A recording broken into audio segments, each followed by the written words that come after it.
There's something I've been thinking about. It's about loneliness. Sometimes I wonder if loneliness, if it's not a symptom of the modern world, because I think people have felt loneliness since humans were around, probably even even further back. I think loneliness has been you an evolutionary trait, if I want to put it into that term. The thing I've been really thinking about, though, is how maybe in a society as individualistic as America, there's a lot of good things about that. You know, I personally really appreciate the weirdness, right, the quirkiness of America. You're able to be as weird as crazy as you want, and no one bats an eye. Whereas in other more quote unquote collectivist society, quote unquote, that's not seen as people might look at you with weird eyes, right? So to say. Of course, I'm making very big generalizations, and that's not necessarily true, even in America, because America has a lot of values too, as well. Things like living in a suburban house with a white picket fence and 2 cars per family, right? There's a lot of American values as well. So that's not necessarily the thing about America being individualistic isn't necessarily true with regards to everything. But what I was thinking was perhaps this individualism, right? This rugged individualism, almost like the pioneer mentality. It's good for a lot of things. It's good for entrepreneurship. It's good for making new ideas. It's good for dynamic economies. It's good for a lot of things, but it might not be that good for loneliness. I have a feeling. I'm not sure. I'm not sure if this is true. I could be completely wrong. But I have a feeling that this individualism, while it has a lot of merits, right? A lot of merits, one big downside is definitely the social cohesion, right? Of belonging to a community. There might be a lot of people losing that sense of community, right? Of feeling like they belong. There's a lot of good things that come with the value of individualism. Being able to become independent, mostly, being able to self individuate first, right? If we're talking in terms of psychology, self individualization, and then self actualize.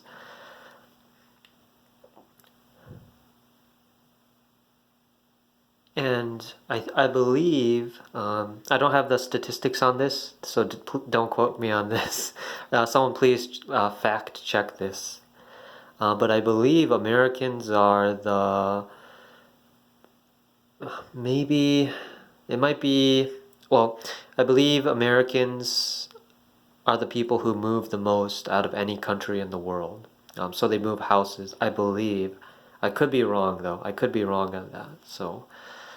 But I know Americans move a lot more than a lot of other countries.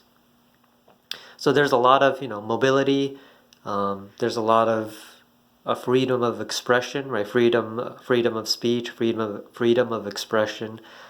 There's a lot of good things that come with it, but I think the biggest cost probably is that sense of community, right? Losing touch with that sense of community, like connection, being connected with other people. I think that's a very huge downside that people might not recognize about an individualistic society.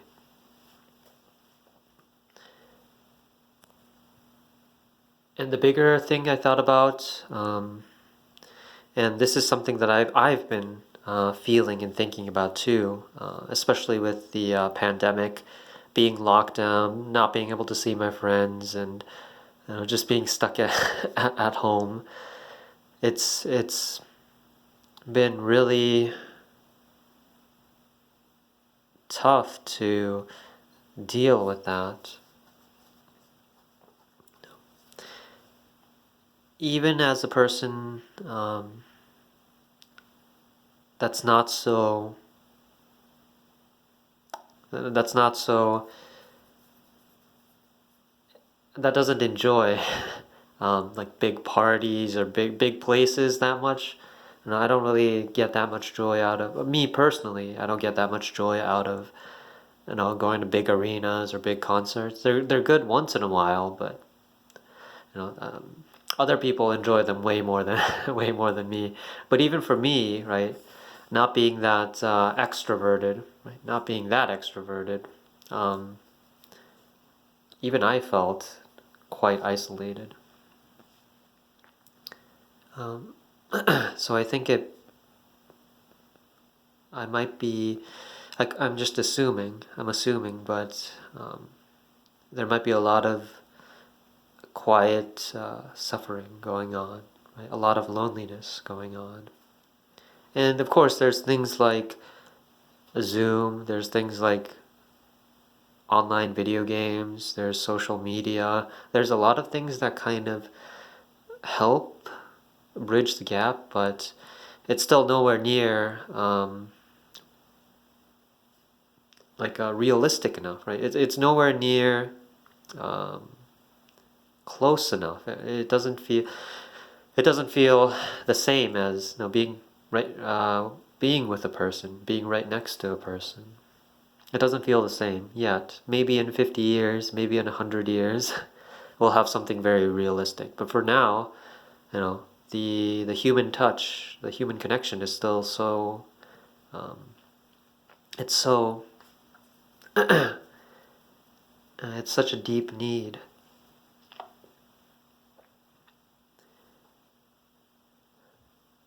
And the reason why I wanted to make this video is because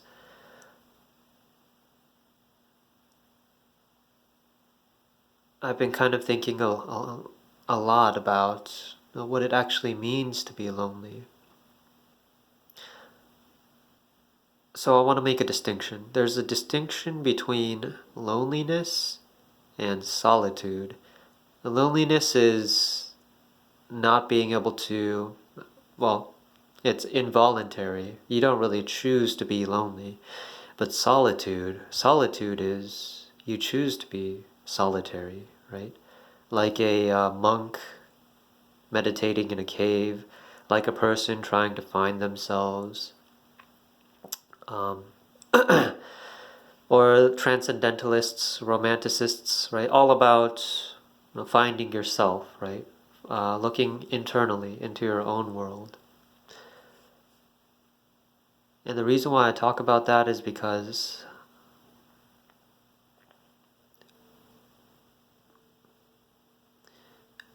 I guess I've slowly kind of come to realize that we aren't alone.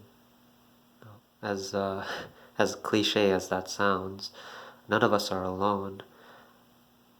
We can feel lonely, and loneliness is probably one of the most painful things you can feel, especially if you feel lonely. Especially if you feel lonely, even if you're with other people.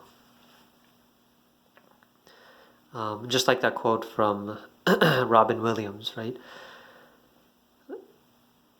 I'm gonna paraphrase, but the right. I thought that the worst thing was being alone. In fact, people who make you feel alone are the worst things in the world. I'm paraphrasing. I'm paraphrasing that, but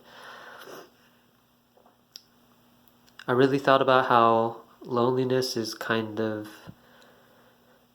it's similar to depression or anxiety.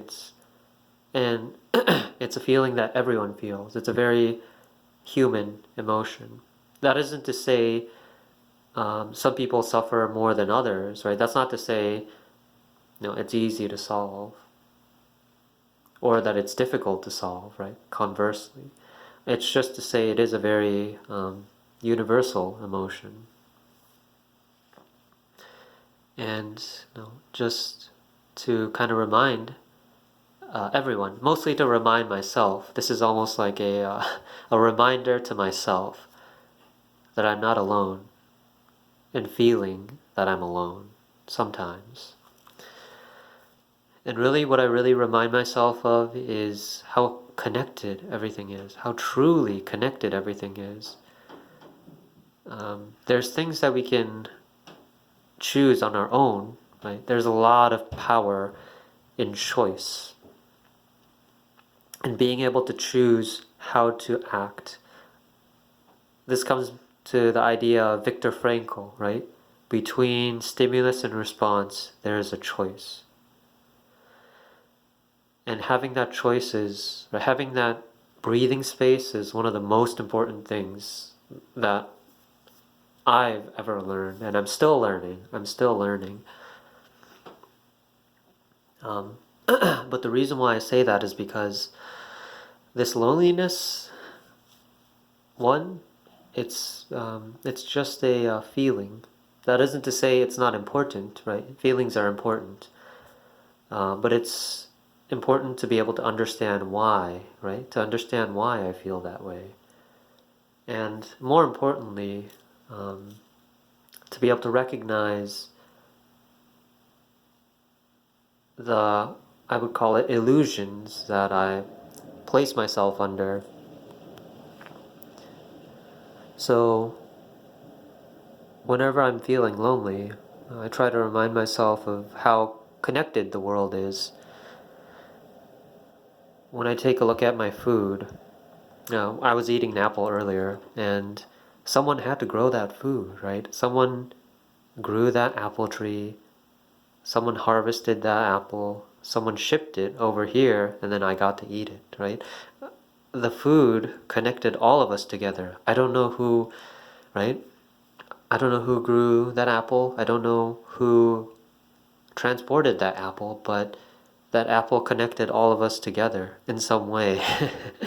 And that's true of everything, right? Everything in life, everything in this house, everything that I eat, everything that I think about, everything that I do, everything is connected this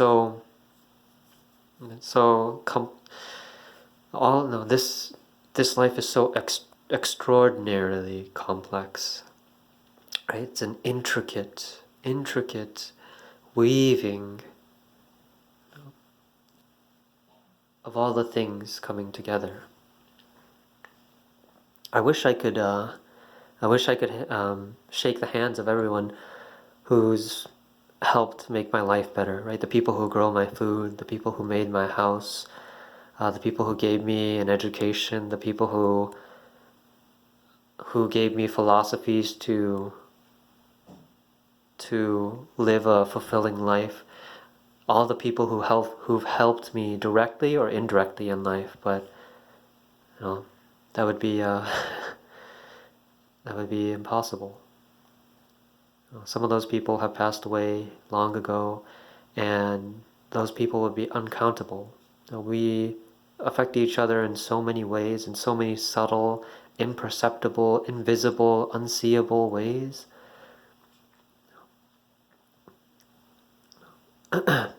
It's I wish I could thank you all.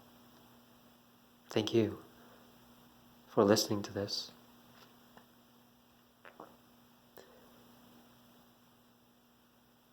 And that's what I remind myself of. Whenever I'm feeling lonely, I listen to the birds chirping outside. I look at the sun shining above. I appreciate and I try to think all the food that I'm able to eat, the clothes that I'm able to wear, all the wisdom, the philosophy, the ideas that have transcended the generations, right, to reach me, right? I think all of that as much as possible. And sometimes I forget. Sometimes I forget. So this video is a reminder to myself, and hopefully to you as well. Whenever I feel lonely, to be grateful, to appreciate all that I have in life, to listen to the wonderful noises of the birds chirping, to listen to the almost miraculous nature that grows all around us, right? Living, constantly living every day. To appreciate every person that I have in my life, or that I had in my life, or that I will have in my life. This video is a reminder to not take this life for granted. To really own this life, to live this life, to appreciate this life, and to be able to let it all go. Thank you, everyone. Thank you for listening.